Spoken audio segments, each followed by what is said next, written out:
فضیل بن سلیمان نے بیان کیا، ان سے موسیٰ نے بیان کیا، ان سے سالم بن عبداللہ نے بیان کیا اور ان سے حضرت عبداللہ بن عمر رضی اللہ عنہ نے کہ نبی کریم صلی اللہ علیہ وسلم کی زید بن عمرو بن نفیل رضی اللہ عنہ سے وادی بلدہ کے نشیبی علاقے میں ملاقات ہوئی۔ یہ قصہ نزول وحی سے پہلے کا ہے۔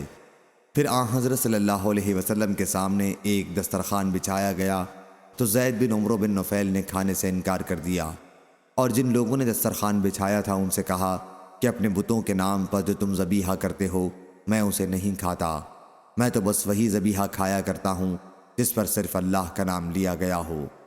زید بن عمرو قریش پر ان کے ذبیحے کے بارے میں عیب بیان کرتے اور کہتے تھے کہ بکری کو پیدا تو کیا ہے اللہ تعالیٰ نے، اسی نے اس کے لیے آسمان سے پانی برسایا ہے، اسی نے اس کے لیے زمین سے گھاس اگائی، پھر تم اللہ کے سوا دوسرے بتوں کے ناموں پر اسے ذبح کرتے ہو۔ زید نے یہ کلمات ان کے ان کاموں پر اعتراض اور ان کے اس عمل کو بہت بڑی غلطی قرار دیتے ہوئے کہے تھے۔ صحیح بخاری حدیث نمبر 3826۔ سالم بن عبداللہ نے بیان کیا اور مجھے یقین ہے کہ انہوں نے یہ ابن عمر رضی اللہ عنہ سے بیان کیا تھا کہ زید بن عمرو بن نفیل شام گئے، دین خالص کی تلاش میں نکلے۔ وہاں وہ ایک یہودی عالم سے ملے تو انہوں نے ان کے دین کے بارے میں پوچھا اور کہا ممکن ہے میں تمہارا دین اختیار کر لوں، اس لیے تم مجھے اپنے دین کے متعلق بتاؤ۔ یہودی عالم نے کہا کہ ہمارے دین میں تم اس وقت تک داخل نہیں ہو سکتے جب تک تم اللہ کے غضب کے ایک حصے کے لیے تیار نہ ہو جاؤ۔ اس پر زید رضی اللہ عنہ نے کہا کہ واہ، میں اللہ کے غضب ہی سے بھاگ کر آیا ہوں، پھر خدا کے غضب کو میں اپنے اوپر کبھی نہ لوں گا اور نہ مجھ کو اسے اٹھانے کی طاقت ہے۔ کیا تم مجھے کسی اور دوسرے دین کا کچھ پتہ بتا سکتے ہو؟ اس عالم نے کہا میں نہیں جانتا، کوئی دین سچا ہو تو دین حنیف ہو۔ زید نے پوچھا دین حنیف کیا ہے؟ اس عالم نے کہا کہ ابراہیم علیہ السلام کا دین، جو نہ یہودی تھے اور نہ نصرانی، اور وہ اللہ کے سوا کسی کی عبادت نہیں کرتے تھے۔ زید وہاں سے چلے آئے اور ایک نصرانی پادری سے ملے، ان سے بھی اپنا خیال بیان کیا۔ اس نے بھی یہی کہا کہ تم ہمارے دین میں آؤ گے تو اللہ تعالیٰ کی لعنت میں سے ایک حصہ لوگے۔